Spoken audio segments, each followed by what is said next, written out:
The secret of success in life is for a man to be ready for his opportunity when it comes. How to be a successful entrepreneur? Well, to be an entrepreneur is to think differently. Entrepreneurs take risks. They don't want jobs, they create jobs. Entrepreneurs don't follow the market, they define the market. Good day everyone. Today I will going to discuss to you about an entrepreneur mind. How does one develop the entrepreneur mind? Are you thinking of starting a business? Well, if yes, you have to watch this because it might help you. And if not, you're still gonna watch this because it might encourage you.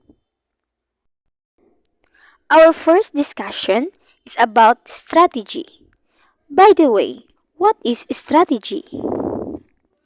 Strategy is a style of thinking, a conscious and deliberate process. It is an intensive implementation system and the science of ensuring future.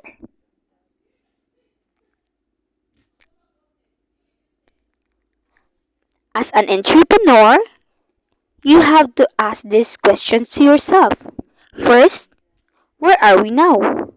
Second, where do we want to be and how do we get there?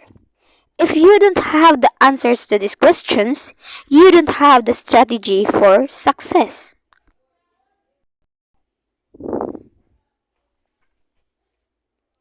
Think big.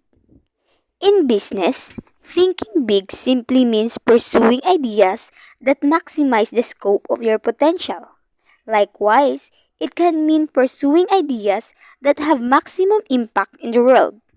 Despite its simple definition, thinking big is difficult to do for many reasons. But if you are aware of the obstacles, you can avoid them together.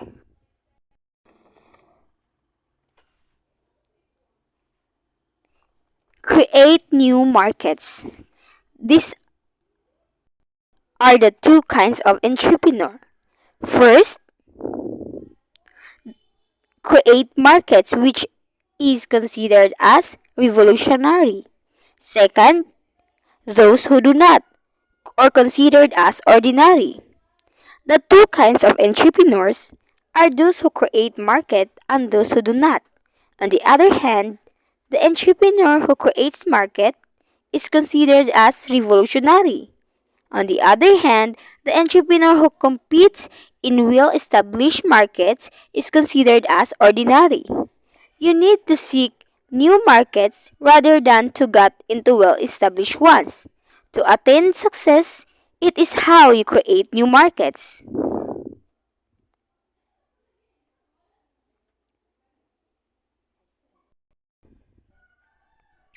All risk isn't risky. What do you mean by this? And how do you find entrepreneur? Well, defining entrepreneur, I define it risk and risky.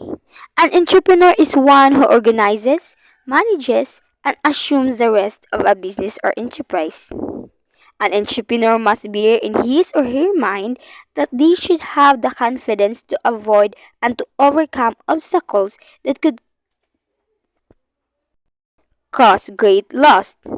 As an entrepreneur, you should know this rule that all risk isn't risky. We fail, and it's up to you on how you overcome it and as much as you beat the odds.